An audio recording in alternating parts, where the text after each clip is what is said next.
ನಿವೃತ್ತ ನೌಕರರ ಸಂಘಕ್ಕೆ ಬೇಡಿಕೆಗಳು. ಮಧುಗಿರಿ ತಾಲೂಕಿನ ಕರ್ನಾಟಕ ಸರ್ಕಾರಿ ನಿವೃತ್ತ ನೌಕರರ ಸಂಘ ಮಹತ್ವದ ಮನವಿ ಸಲ್ಲಿಸಿದೆ. ನಿವೃತ್ತ ನೌಕರರ ನಿವೃತ್ತಿ ವೇತನದಲ್ಲಿ ಯಾವುದೇ ಬದಲಾವಣೆ ಮಾಡದೆ ಹಾಲಿ ವ್ಯವಸ್ಥೆಯನ್ನೇ ಮುಂದುವರಿಸಬೇಕು ಎಂದು ಸಂಘದ ಸದಸ್ಯರು ಆಗ್ರಹಿಸಿದ್ದಾರೆ.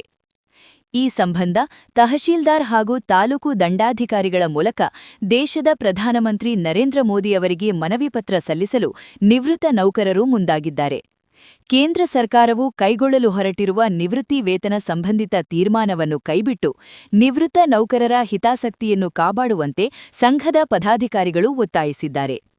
ನಿವೃತ್ತಿ ನಂತರ ಜೀವನ ಸಾಗಿಸಲು ಪಿಂಚಣಿ ಮುಖ್ಯ ಆಧಾರವಾಗಿರುವುದರಿಂದ ಯಾವುದೇ ಕಡಿತ ಅಥವಾ ಬದಲಾವಣೆ ಮಾಡಬಾರದು ಎಂದು ಸಂಘ ಸ್ಪಷ್ಟಪಡಿಸಿದೆ.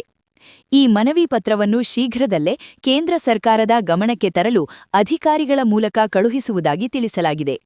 ವಿಜುವಲ್ ಸುದ್ದಿ ವರದಿ ಹರೀಶ್ ಮಧುಗಿರಿ.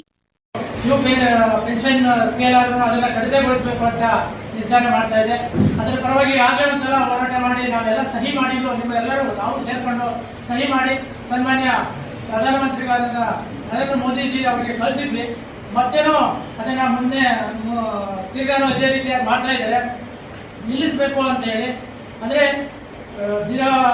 DA ಮತ್ತು ಪೆನ್ಷನ್ ಸ್ಕೇಲ್ ಅದನ್ನ ನಿವೃತ್ತ ನೌಕರಿಗೆ ಕೊಡಬಾರ್ದು, ಕುಟುಂಬದಲ್ಲೇ ಸಾಕು, ಅಷ್ಟೇ ಸಾಕು ಅಂತ ಹೇಳಿ ಮಾಡ್ತಾರೆ. ಅದಕ್ಕೆ ನಾವು ಯಥಾವತ್ತಾಗಿ ನಮ್ಗೆ ಅದೇ ತರ ಕಟ್ ಮಾಡಿದೆ.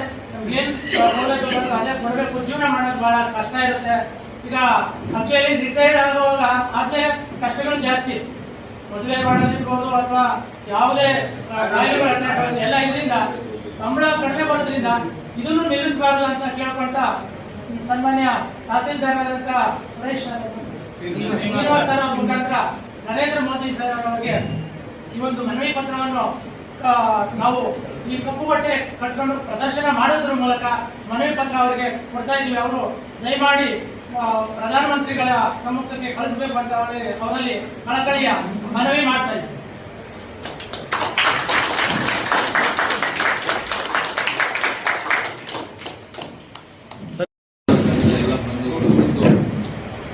ಏನು ಕೇಂದ್ರ ಸರ್ಕಾರ ಕೆಲವು ವಿಚಾರಗಳಲ್ಲಿ ತೀರ್ಮಾನ ಮಾಡಕ್ಕೆ ಕೊಟ್ಟಿದ್ದಾರೆ. ಮಾರಕ ಆಯ್ಕೆ ಆಗಬಾರ್ದು, ಮುಂದೆ ಕಂಟಿನ್ಯೂ ಆಗಬೇಕು, ಅದೇ ಹಿಂದೆ ಹೆಂಗಿತ್ತು ಅದೇ ರೀತಿ ಕಂಟಿನ್ಯೂ ಆಗಬೇಕು. ನಮ್ಮ ಜೀವನ ನಿರ್ವಹಣೆಗೆ ತುಂಬ ಕಷ್ಟ ಇದೆ ಅಂತ ಮನವಿ ಕೊಟ್ಟಿದ್ದಾರೆ. ಆ ಮನವಿಯನ್ನು ಮಾನ್ಯ ಜಿಲ್ಲಾಧಿಕಾರಿಗಳ ಮುಖಾಂತರ ಕೇಂದ್ರ ಸರ್ಕಾರಕ್ಕೆ